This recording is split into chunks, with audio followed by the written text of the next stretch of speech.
America Iran ನಡುವೆ ಶಾಂತಿ ಮಾತುಕತೆ ಹಿನ್ನೆಲೆ ಸಂಧಾನ ಮಾತುಕತೆ ಬೆಳವಣಿಗೆ ನಡುವೆನೆ ಗುಡ್ ನ್ಯೂಸ್ ಸಿಕ್ಕಿದೆ. ಅಂತಾರಾಷ್ಟ್ರೀಯ ಮಾರುಕಟ್ಟೆಯಲ್ಲಿ ಕಚ್ಚಾ ತೈಲ ಬೆಲೆಯಲ್ಲಿ ಭಾರಿ ಇಳಿಕೆ ಕಂಡು ಬರ್ತಾ ಇದೆ.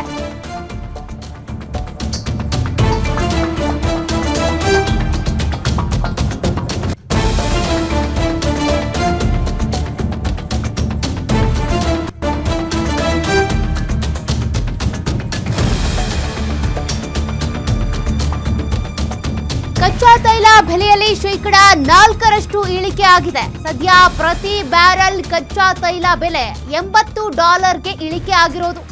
ವಾಹನ ಸವಾರರಿಗೆ ಸಿಗುತ್ತಾ ಗುಡ್ ನ್ಯೂಸ್? ದುಬಾರಿ ದುನಿಯಾದಿಂದ ಮುಕ್ತಿ ಸಿಗಬಹುದಾ?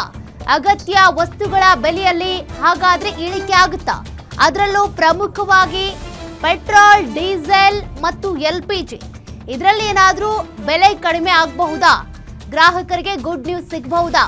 ವಾಹನ ಸವಾರರಿಗೆ ಗುಡ್ ನ್ಯೂಸ್ ಸಿಗುತ್ತಾ ಅನ್ನುವಂಥ ಪ್ರಶ್ನೆ ಎದುರಾಗ್ತಾ ಇದೆ. ಅಂತಾರಾಷ್ಟ್ರೀಯ ಮಾರುಕಟ್ಟೆಯಲ್ಲಿ ಈಗ ಕಚ್ಚಾ ತೈಲ ಬೆಲೆಯಲ್ಲಿ ಇಳಿಕೆ ಕಂಡು ಬಂದಿದೆ. ಶೇಕಡ 4ರಷ್ಟು ಇಳಿಕೆ ಆಗಿರೋದು. 4ರಷ್ಟು ಇಳಿಕೆ ಅಂದ್ರೆ ಪ್ರತಿ ಬ್ಯಾರೆಲ್ಗೆ ಕಚ್ಚಾ ತೈಲ ಬೆಲೆ $80 ಇಳಿಕೆ ಕಂಡಿರುವಂಥದ್ದು. ಹಾಗಾಗಿ ವಾಹನ ಸವಾರರಿಗೆ ಗುಡ್ ನ್ಯೂಸ್ ಸಿಗುತ್ತಾ ಅಂತ. ಯಾಕೆಂದ್ರೆ ಇತ್ತೀಚೆಗೆಯಿಂದ ಗಮನಿಸ್ತಾ ಇದ್ದೀರಿ ನೀವು, ಮೂರು ಬಾರಿ ಇಂಧನ ಬೆಲೆಯಲ್ಲಿ ಏರಿಕೆ ಆಯಿತು. ಅದೇ ರೀತಿಯಾಗಿ LPG ಕಮರ್ಷಿಯಲ್ದು ಕೂಡ LPG ರೇಟ್ ಜಾಸ್ತಿ ಆಯಿತು. ಗೃಹ ಬಳಕೆಯ LPG ರೇಟ್ ಕೂಡ ಜಾಸ್ತಿ ಆಗಿದೆ. ಅದರ ಬೆನ್ನಲ್ಲೇ ಅಮೆರಿಕ ಇರಾನ್ ನಡುವೆ ಶಾಂತಿ ಮಾತುಕತೆಯ ಮಧ್ಯದಲ್ಲಿ ಸಿಕ್ಕಿರುವಂಥ ಒಂದು ಬೆಳವಣಿಗೆ ಇದು.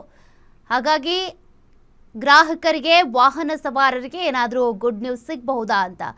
ಪ್ರತಿಯೊಬ್ಬರ ಮನೆಯಲ್ಲೂ ವೆಹಿಕಲ್ಸ್ ಇದ್ದೇ ಇರುತ್ತೆ. ಆದರೆ ಪೆಟ್ರೋಲ್, ಡೀಸೆಲ್ ಹಾಕ್ಸೋದೇ ದೊಡ್ಡ ಸಮಸ್ಯೆ ಆಗಿಬಿಟ್ಟಿದೆ. ಯಾಕೆಂದರೆ ಪ್ರತಿದಿನವೂ ಕೂಡ ದಿನ ಬೆಳಗಾದರೆ ಪೆಟ್ರೋಲ್ ಹಾಕ್ಸೋಕೆ ಹೋಗಿರ್ತಾರೆ, ಇದ್ದಕ್ಕಿದ್ದಂಗೆ ದರ ಏರಿಕೆ ಆಗಿರುತ್ತೆ.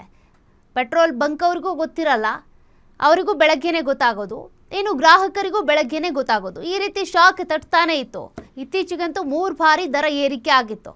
ಹಾಗಾಗಿ ಈಗ ಇರಾನ್ ಮತ್ತು ಅಮೆರಿಕ ನಡುವೆ ಮಾತುಕತೆ ಏನಾದರೂ ಸಕ್ಸಸ್ ಆಗಿಬಿಟ್ರೆ ಒಂದು ರೀತಿಯಾಗಿ ಗ್ರಾಹಕರಿಗೆ, ವಾಹನ ಸವಾರರಿಗೆ ಒಂದು ರಿಲೀಫ್ ಸಿಕ್ಕಂತಾಗುತ್ತೆ. ಅದು ಕೂಡ ಕೇಂದ್ರ ಸರ್ಕಾರ ಪೆಟ್ರೋಲ್, ಡೀಸೆಲ್ ಬೆಲೆಯನ್ನು ಇಳಿಕೆ ಮಾಡಿದರೆ, ಕಚ್ಚಾ ತೈಲ ಬೆಲೆಯಲ್ಲಿ ಏನೋ ಶೇಕಡ 4ರಷ್ಟು ಇಳಿಕೆ ಆಗಿದೆ.